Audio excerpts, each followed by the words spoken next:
C'est étrange, comme certains soirs, nous tire hors de chez nous avec une autorité muette, nous pousse dans les rues avec l'assurance mystérieuse qu'il faut être ailleurs, que quelque chose nous attend quelque part, quelque chose d'important qui ne peut pas venir à nous, mais qui exige que nous allions vers lui. Le tic-tac commence comme une hallucination auditive, comme ces bourdonnements qu'on entend parfois dans le silence parfait et qui nous rappellent que le silence parfait n'existe pas. D'abord, un seul, timide, presque inaudible, qui pourrait être le battement de votre propre cœur amplifié par l'attention. Puis un second qui lui fait écho avec un léger décalage, comme une conversation temporelle qui s'ébauche. Puis un troisième qui répond au second. Puis d'autres encore, jusqu'à ce que ce soit un orchestre entier de mécanismes qui pulsent dans l'air nocturne. Chacun bat son propre rythme, et pourtant l'ensemble ne produit pas cette cacophonie qu'on pourrait attendre, mais une mélodie étrange, hypnotique, complexe, comme si tous ces temps différents cherchaient à se rejoindre en un temps unique, originel, celui d'avant la mesure et les horaires. Le temps pur de l'existence qui se contente d'exister. Vous vous arrêtez au milieu de cette symphonie mécanique, saisie par une révélation soudaine. Vous avez toujours cru que le temps était une ligne droite sur laquelle nous avançons inexorablement. Mais cette mélodie vous révèle qu'il pourrait être plutôt une spirale, ou un réseau, ou une danse, quelque chose de vivant en tout cas, quelque chose qui respire et qui pulse et qui change selon notre façon de l'écouter. Cette mélodie temporelle semble émaner d'une tour que vous n'avez jamais remarquée auparavant, bien que vous connaissiez cette rue depuis des années. C'est troublant, cette façon qu'ont certains lieux d'apparaître soudain dans des paysages familiers, comme s'ils avaient attendu le bon moment pour se révéler, le moment où nous serions prêts à les voir. La tour se dresse là, ni belle, ni laide, simplement nécessaire, comme ces choses qui existent depuis si longtemps qu'on ne se demande plus pourquoi elles sont là. Elle fait partie du paysage, avec cette évidence tranquille des monuments authentiques. Ceux qui ne cherchent pas à impressionner, mais qui s'imposent par leur seule présence, par leur refus simple de disparaître. Sa porte s'ouvre avant que vous n'y touchiez, dans un grincement musical qui semble parfaitement accordé à la symphonie environnante. Ce genre de coïncidence, qui n'en est peut-être pas une, qui appartient à cette catégorie d'événements que la logique ne peut expliquer, mais que l'intuition accepte sans difficulté. Vous voilà enfin. La voix appartient à un homme qui pourrait avoir n'importe quel âge entre 60 et 100 ans, une de ces personnes dont le visage a cessé de compter les années pour se contenter d'exister. Théodore, c'est son nom. Il vous l'apprend sans que vous le lui demandiez, porte cette sérénité particulière de ceux qui ont cessé de lutter contre le temps pour apprendre à danser avec lui.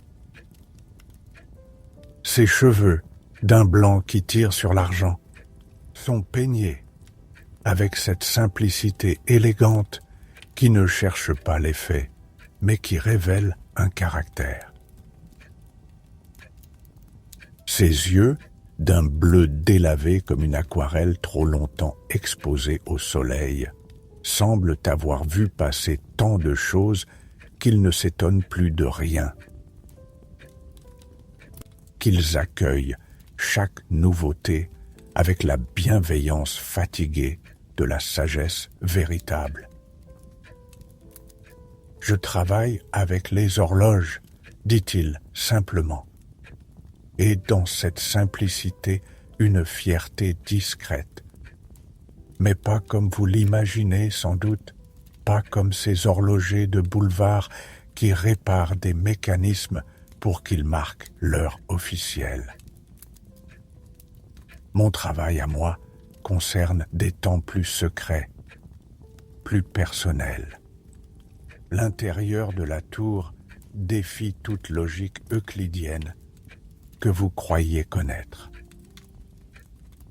L'espace s'étend selon des règles qui ne sont manifestement pas celles de la géométrie ordinaire, comme si les murs avaient appris à respirer, à se dilater et se contracter selon des besoins que seuls ils comprennent. Cette impossibilité architecturale ne vous inquiète pas. Elle vous rassure plutôt, comme si vous retrouviez enfin un lieu à l'échelle de vos rêves plutôt qu'à celle de vos calculs. Partout, des horloges.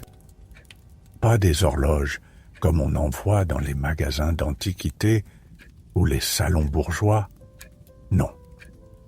Des horloges qui semblent avoir été conçues pour mesurer autre chose que les minutes et les heures, pour révéler des aspects du temps que les instruments ordinaires ignorent superbement.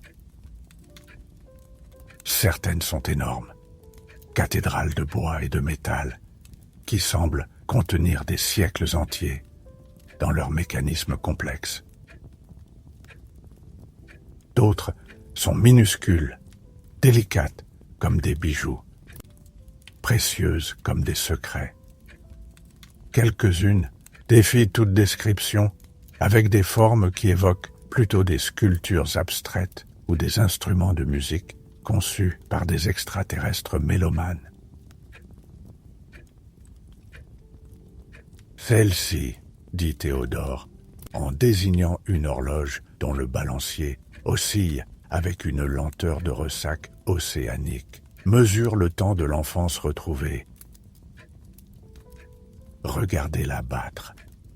Chaque seconde de son balancier équivaut à 1 heure entière de nostalgie pure, à 1 heure de cette temporalité particulière dans laquelle nous plongeons quand un parfum, un son, une lumière nous ramène soudain vers nos premières années. Vous regardez cette horloge étrange, et c'est vrai que quelque chose se passe. Quelque chose d'inexplicable et pourtant d'évident. Une sensation familière remonte du fond de votre mémoire, comme ces saveurs d'enfance que retrouve la Madeleine de Proust dans son thé. Comme ces émotions pures qui ressurgissent intactes après des décennies d'oubli apparent. Le temps de cette horloge n'est manifestement pas celui des montres de poignet ou des horloges de gare. C'est un temps élastique, subjectif, capricieux, celui dans lequel baignent nos souvenirs les plus précieux. Celui qui fait qu'une après-midi d'été de nos 8 ans peut nous sembler plus longue et plus riche que des années entières de notre vie adulte.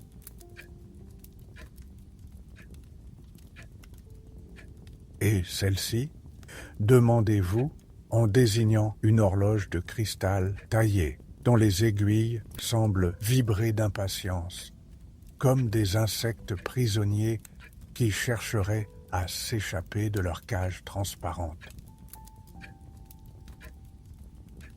La tante amoureuse, répond Théodore avec un sourire complice qui creuse de tendres rides au coin de ses yeux. Vous savez, ce temps particulier, cette temporalité du cœur où chaque minute dure un siècle quand on attend l'être aimé. Ces mécanismes reproduisent exactement cette distorsion temporelle, cette façon qu'a l'impatience amoureuse de transformer les secondes en éternité et les heures en supplices délicieux. En regardant cette horloge de cristal, vous ressentez effectivement cette fébrilité particulière de l'attente, cette façon qu'a le temps de se ralentir dramatiquement quand on guette l'arrivée de quelqu'un qu'on aime. Vos propres souvenirs d'attente remontent à la surface, ces rendez-vous d'adolescence où chaque minute de retard semblait annoncer une catastrophe sentimentale. Ces appels téléphoniques espérés qui transformaient chaque sonnerie en événement cosmique. Vous montez les étages de cette tour impossible, guidé par Théodore, qui gravit les marches avec cette élégance détendue de ceux qui ont eu le temps d'apprendre à habiter leur corps. L'escalier lui-même semble conçu selon des principes architecturaux personnels. Les marches ne sont pas toutes de la même hauteur. Certaines invitent à des pas lents et médités, d'autres à des élans plus rapides, comme si la montée elle-même était une leçon de rythme, une éducation à la diversité temporelle. À chaque niveau, de nouvelles horloges révèlent de nouveaux temps, de nouvelles façons d'habiter la durée. Voici l'horloge de la méditation profonde, si lente qu'elle semble immobile, dont le balancier met une éternité à accomplir un mouvement complet, reproduisant fidèlement cette temporalité particulière des états contemplatifs où une heure de méditation peut sembler durer une seconde, ou l'inverse. Plus loin, l'horloge du rire spontané, qui sautille et étincelle, dont les mécanismes semblent danser de joie, reproduisant cette façon qu'a le temps de s'accélérer et de se dilater simultanément quand nous sommes pris dans un fou rire irrépressible, quand les minutes passent comme des secondes, mais laissent des souvenirs qui dureront des années.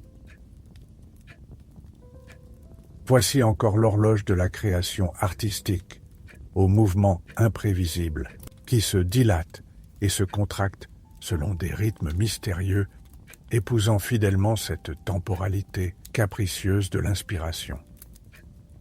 Ces moments où des heures de travail passent comme un instant, alternant avec ces instants de révélation qui semblent contenir des siècles de compréhension. Mais pourquoi, demandez-vous finalement, submergé par cette collection extraordinaire qui remet en question tout ce que vous croyiez savoir sur la nature du temps? Pourquoi toutes ces horloges? Pourquoi ce travail de classification des temporalités? Théodore s'arrête devant une horloge monumentale, la plus impressionnante de toutes, silencieuse et immobile malgré la complexité visible de ses mécanismes. Cette horloge, haute de près de 3 mètres, semble contenir en elle tous les mystères de la mesure temporelle. Ces engrenages, d'une précision d'orfèvre, brillent dans la lumière tamisée comme des constellations métalliques, mais aucun mouvement ne les anime. Aucun son ne s'en échappe. Parce que nous avons oublié, dit-il, et sa voix prend cette gravité particulière des vérités importantes. Nous avons oublié qu'il existe autant de temps que d'états d'âme, autant de rythmes que de façons d'être au monde. Nous vivons dans un temps unique, uniforme, tyrannique, celui des horloges de gare et des emplois du temps, celui de la productivité et de l'efficacité. Il caresse le bois sombre de l'horloge silencieuse avec cette tendresse qu'on réserve aux êtres vivants. Mais cette uniformisation temporelle nous rend malades. Elle nous coupe de nos rythmes naturels. Elle nous empêche d'entendre la mélodie particulière de notre propre existence. Cette horloge-ci, la plus importante de toutes, ne fonctionne que lorsqu'on retrouve son rythme intérieur véritable, celui du sommeil authentique, celui de l'abandon confiant à nos cycles naturels. Il vous fait asseoir dans un fauteuil disposé exactement face à l'horloge silencieuse. Ce fauteuil, d'un velours bordeaux usé par les ans, vous accueille avec cette perfection d'ajustement qu'on ne trouve que dans les meubles qui ont eu le temps d'apprendre la forme des corps humains. Écoutez, dit Théodore, et sa voix devient presque hypnotique. Pas avec vos oreilles seulement, avec votre corps entier, avec cette partie de vous qui sait des choses que votre intelligence ignore, qui connaît des rythmes que votre raison n'a jamais appris. Vous fermez les yeux, d'abord sceptique, puis progressivement intrigué par ce qui commence à se passer. Au début, rien d'autre que les battements habituels de votre cœur, le flux régulier de votre respiration. Puis, lentement, d'autres rythmes commencent à émerger de cette écoute intérieure, des pulsations plus profondes, plus lentes, qui semblent venir de vos os, de vos cellules, de cette partie ancestrale de vous qui sait depuis toujours comment s'abandonner au sommeil réparateur. C'est alors que l'horloge se met en marche. Son battement n'est ni régulier ni irrégulier selon les critères habituels. Il est organique, vivant, comme le pouls de la terre elle-même. Comme cette respiration cosmique qui anime l'univers entier. Vous comprenez alors quelque chose de fondamental, quelque chose qui change votre rapport au temps. Vous n'êtes pas séparé du temps extérieur à lui, victime de son passage. Vous êtes temps. Votre corps entier est une horloge complexe, sophistiquée, avec ses rythmes rapides et ses rythmes lents, ses accélérations et ses ralentissements, ses moments de précision et ses moments d'improvisation. Théodore disparaît quelques instants et revient avec un plateau d'argent ciselé portant un service à thé d'une délicatesse exquise. Sa démarche elle-même est rythmée, mesurée, comme s'il dansait une danse invisible en parfaite harmonie avec tous les mécanismes qui l'entourent. La préparation du thé devient sous ses mains un rituel temporel. Ses gestes ont cette précision détendue des artisans qui ont répété les mêmes mouvements pendant des décennies jusqu'à les transformer en liturgie personnelle. L'eau bout avec un murmure particulier, différent de tous les autres murmures d'eau bouillante que vous avez pu entendre, comme si elle aussi participait à cette cérémonie du temps retrouvé. Le thé a un goût de soir d'été, de fatigue bienfaisante après une longue journée de bonheur simple.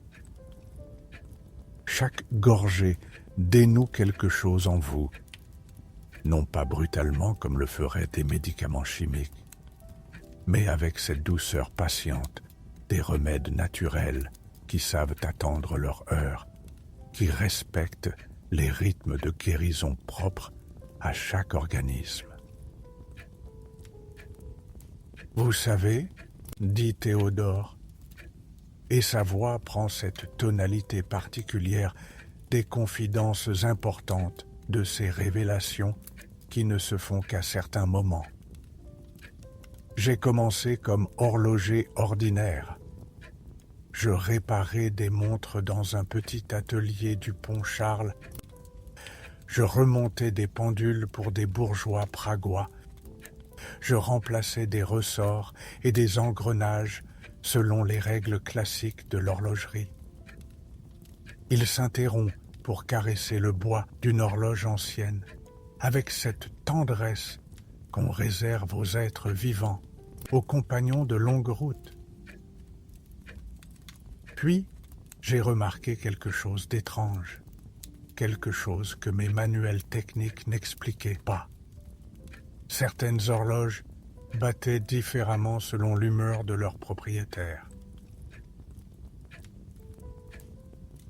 Une pendule de salon pouvait accélérer imperceptiblement quand sa propriétaire tombait amoureuse, ralentir quand elle traversait une période de tristesse. Ces variations étaient infimes, indétectables pour des instruments de mesure classique, mais mon oreille les percevait. Il se déplace avec cette grâce particulière des personnes âgées qui ont conservé la souplesse de l'esprit et du corps, s'arrêtant devant chaque horloge comme un jardinier inspecte ses fleurs, avec cette attention bienveillante que méritent les choses fragiles et précieuses. J'ai compris progressivement que les horloges ne mesuraient pas le temps de façon passive. Elles participaient à sa création. Ou plutôt, elles révélaient tous les temps possibles. Toutes les façons d'habiter la durée que nous portons en nous sans le savoir. Alors j'ai commencé à collectionner ces rythmes particuliers, à les préserver dans des horloges conçues spécialement pour eux, à constituer cette bibliothèque temporelle que vous découvrez ce soir. L'horloge du sommeil profond continue de battre exactement à votre rythme personnel, et vous sentez votre corps se synchroniser progressivement avec cette pulsation apaisante. Votre respiration s'approfondit, devient plus ample, plus confiante. Votre cœur trouve un tempo plus lent, plus serein, comme s'il se rappelait soudain qu'il n'est pas obligé de courir en permanence. Chaque personne, continue Théodore, en s'installant dans un fauteuil identique au vôtre, porte en elle une horloge unique, irremplaçable. Votre travail, notre travail à tous, consiste à retrouver ce rythme personnel, cette mélodie intérieure qui nous guide vers notre façon particulière d'être au monde. Notre tempo authentique, Cette révélation vous frappe avec la force de l'évidence. Bien sûr, comment n'y avez-vous jamais pensé?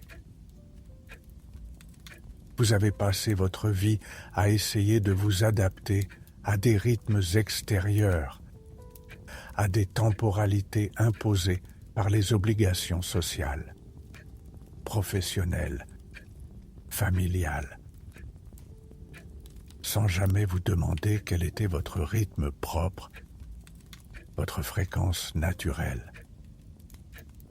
Théodore se lève et revient avec une horloge si petite qu'elle tient entièrement dans sa paume ouverte. Cette horloge miniature, d'une délicatesse de bijoux anciens, semble faite d'une matière qui hésite entre le métal et la lumière. L'horloge de l'instant présent, dit-il, avec cette révérence qu'on réserve aux objets sacrés. Elle ne marque qu'une chose, mais cette chose est la plus importante qui soit. Maintenant. Toujours maintenant. Jamais hier, jamais demain. C'est la plus difficile à comprendre et pourtant la plus simple. Elle n'a qu'une aiguille qui ne bouge jamais, parce que maintenant ne bouge jamais. C'est nous qui bougeons à travers le maintenant. Vous regardez cette horloge minuscule et vous comprenez, avec cette compréhension qui n'a pas besoin de mots ni d'explications rationnelles, que tous vos problèmes avec le temps viennent de ce que vous essayez de le fuir au lieu de l'habiter. Vous courez après des futurs hypothétiques ou vous vous noyez dans des passés révolus.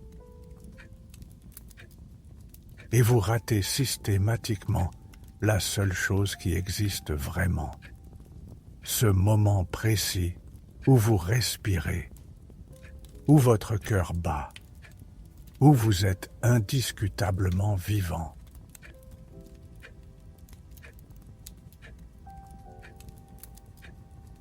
Les heures passent, ou peut-être les minutes, ou peut-être les siècles, car dans cette tour, le temps a perdu ses repères habituels et retrouvé sa fluidité originelle. Théodore vous raconte l'histoire de chacune de ces horloges, celles qui mesurent le temps des mères qui attendent le retour de leur enfant parti à la guerre, celles qui rythment les nuits d'insomnie avec une compassion mécanique, celles qui accompagnent les derniers moments des mourants avec une tendresse métallique. Chaque histoire révèle un aspect nouveau de l'expérience temporelle humaine. Chaque horloge témoigne d'une façon particulière de vivre la durée. Vous réalisez que vous n'avez jamais réfléchi à la richesse de votre propre rapport au temps, à la variété des temporalités que vous traversez chaque jour sans y prêter attention. Voyez-vous, dit Théodore en caressant le mécanisme d'une horloge particulièrement ancienne, dont le boîtier porte les traces patinées de siècles d'existence. Nous avons peur du temps parce que nous croyons qu'il nous emporte vers la mort,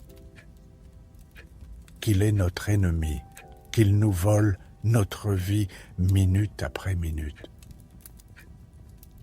Mais c'est une erreur fondamentale.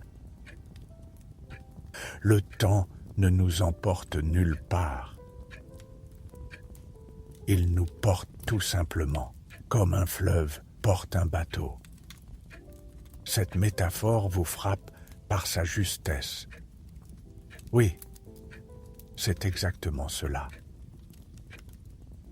On peut lutter contre le courant et épuiser toutes ses forces dans une résistance stérile, continue Théodore, ou apprendre à naviguer avec lui, à utiliser sa puissance pour avancer, à danser avec ses méandres et ses changements de rythme.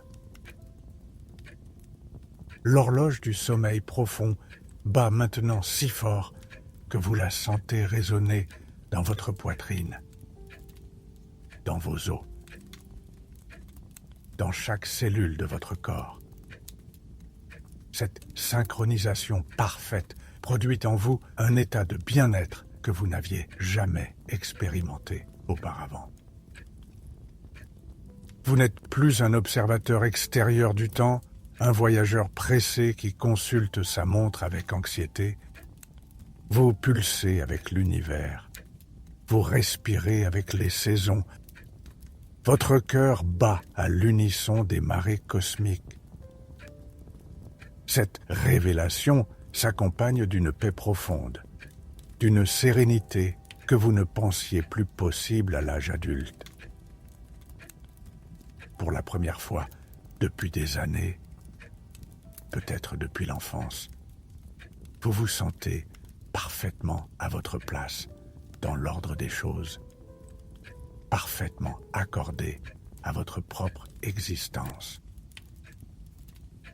Quand vient enfin le moment de partir, et vous savez que ce moment est venu, sans qu'aucune horloge ordinaire vous l'indique, par cette perception intuitive du rythme juste que vous venez de retrouver, vous avez l'impression de quitter un rêve pour retourner dans un autre rêve. Ou peut-être l'inverse. Théodore vous accompagne jusqu'à la porte avec cette sollicitude discrète des vrais guérisseurs. De ceux qui savent qu'on ne peut pas forcer la guérison, mais seulement créer les conditions pour qu'elle se produise naturellement.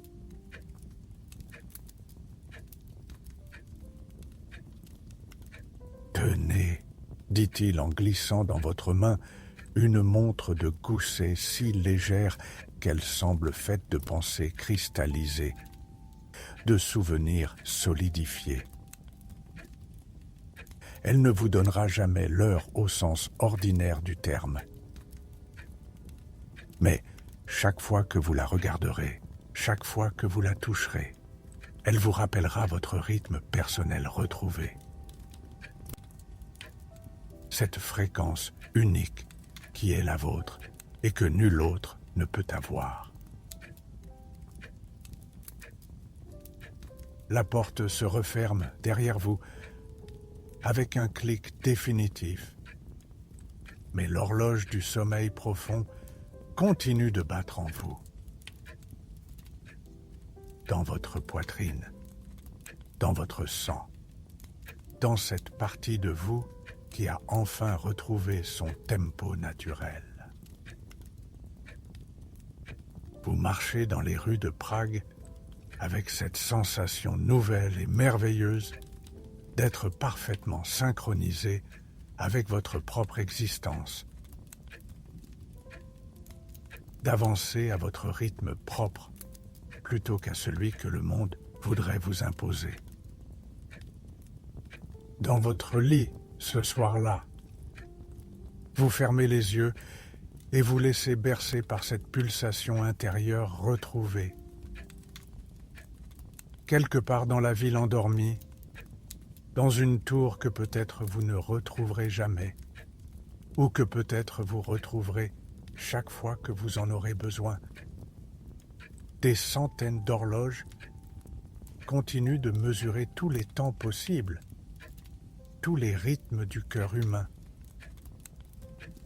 Et vous vous endormez enfin, non plus en luttant contre le temps qui passe, mais en vous abandonnant à ce fleuve temporel qui vous porte vers les rêves les plus doux vers ce sommeil qui répare non seulement le corps, mais aussi l'âme.